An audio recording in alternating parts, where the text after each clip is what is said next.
Какво значи да родителите си преместват децата? Всъщност това, което чухме от тези две чудесни майки, действително отговаря на истината, но в известен смисъл описва етапа преди детето да постъпи в училище. От няколко години насам в страната работят ресурсни учители, които имат за основен ангажимент да подкрепят децата с специални образователни потребности, включително и тези с аутизъм, в рамките на училищата и детските градини. Тяхната работа не е никак лесна. По този повод и ние се познаваме с тях. Специално с Мартин, който е син на Владислава. Нашият ресурсен център в София град осигурява ресурсен учител за него и допълнителна подкрепа.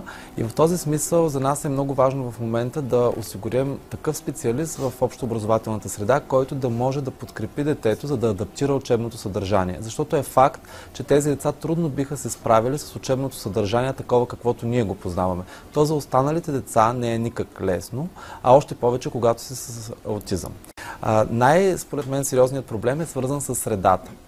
Общообразователната среда в българските училища доста често е изолираща.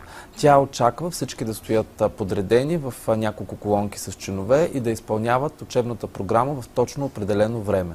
При децата с аутизъм обаче това е невъзможно, защото първо при тях много често липсва разбиране на това какво е време, какви са времевия график за организиране на тази работа, както и в някои случаи ориентирани в пространството и разбира се социалната комуникация с другите. Например, някои деца с аутизъм не биха могли да играят по начина, по който играят останалите деца. Те трябва допълнително да бъдат научени за това какво всъщност е детската игра и как те трябва да играят и да изпитват удоволствие от това.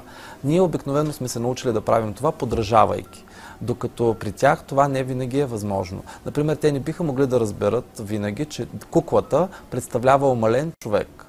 В този смисъл това трябва специално да се отработи с тях и съществуват различни програми, които се осъществяват в тази посока. Все още обаче е изключително трудно деца, които са от ниския спектър, да намерят място в общообразователното училище, защото то наистина не предоставя защитено пространство за работа с тези деца.